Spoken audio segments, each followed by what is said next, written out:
जय माता दी। सष्टम कात्यायनी माता छठवीं दुर्गा शक्ति कात्यायनी माता जी हैं। इनके 3 नेत्र, 8 भुजाएं और वर्ड गौर है।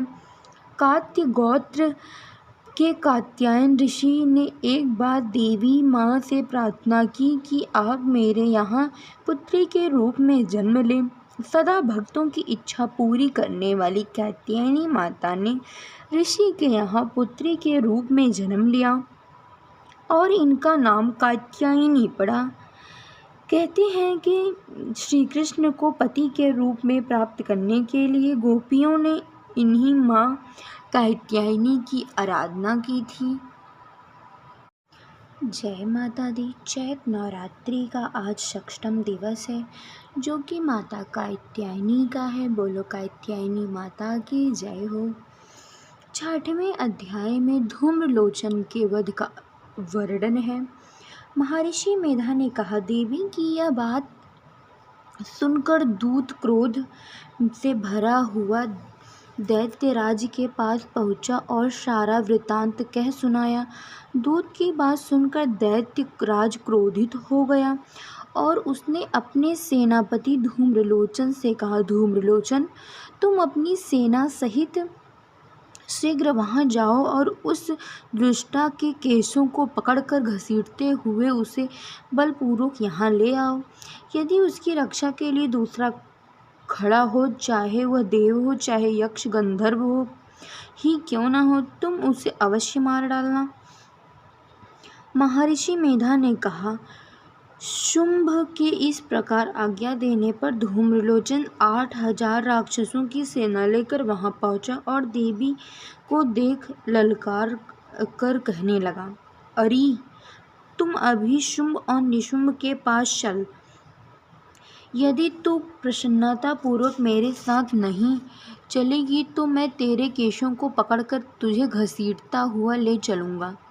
देवी बोली, दैत्यराज को भेजा हुआ तेरे जैसा बलवान यदि मुझे बलपूर्वक ले जाएगा तो मैं तेरा कर ही क्या सकती हूँ। महर्षि मेधा ने कहा। देवी ने ऐसा कहने पर धूम्रलोचन उसकी ओर लपका, किंतु देवी ने उस अपनी हुंकार से ही भस्म कर डाला। यह देखकर असुर सेना क्रूर होकर देवी की ओर बढ़ी, परंतु अंबिका ने उन पर तीखे बाण, शक्ति तथा फरसे बरसाने आरंभ कर दिए। इतने में देवी का वाहन सिंह भी अपनी गर्दन के बालों से को हिलाता हुआ और बड़ी भारी गर्जना करता हुआ असुर सेना पर कूद पड़ा। उसने कुछ असुरों को अपने पंजों में से, कुछ अन्यों को अपने जबड़ों से, कितनों को उन दाढ़ों से घायल कर दिया। कई असुरों के पेट में नाखून से फाड़ डाला और कुछ का तो केवल थप्पड़ मारकर सिर धड़ से अलग कर दिया। कितने ही असुरों की भुजाएं और सिर तोड़ डाले और गर्दन के बाल हिलाते हुए उसने कई असुरों के पेट फाड़कर उनका रक्त पी डाला। इस प्रकार देवी के महाबली सिंह ने क्षण भर में असुर सेना को समाप्त कर दिया। शुंभ को ने जब यह सुना कि देवी धूम्रलोचन को मार दिया है और उसने सिंह से सारी सेना का संहार करा दिया है, तब उसे बड़ा ही क्रोध आया। मारे क्रोध उसके होठों फड़कने लगे और चंड तथा मुंड नामक असुरों को आज्ञा दी, हे चंड और मुंड, तुम एक बड़ी सेना के साथ जाओ और उस देवी के बाल पकड़कर यहाँ उसे बांधकर शीघ्र ले आओ। यदि उसे यहाँ लाने में किसी प्रकार का संदेह हो तो सेना सहित लड़ते हुए उसे मार डालना, और जब वह दुष्टा और उसका सिंह दोनों मर जावें तब भी उनको बांधकर यहाँ ले आना।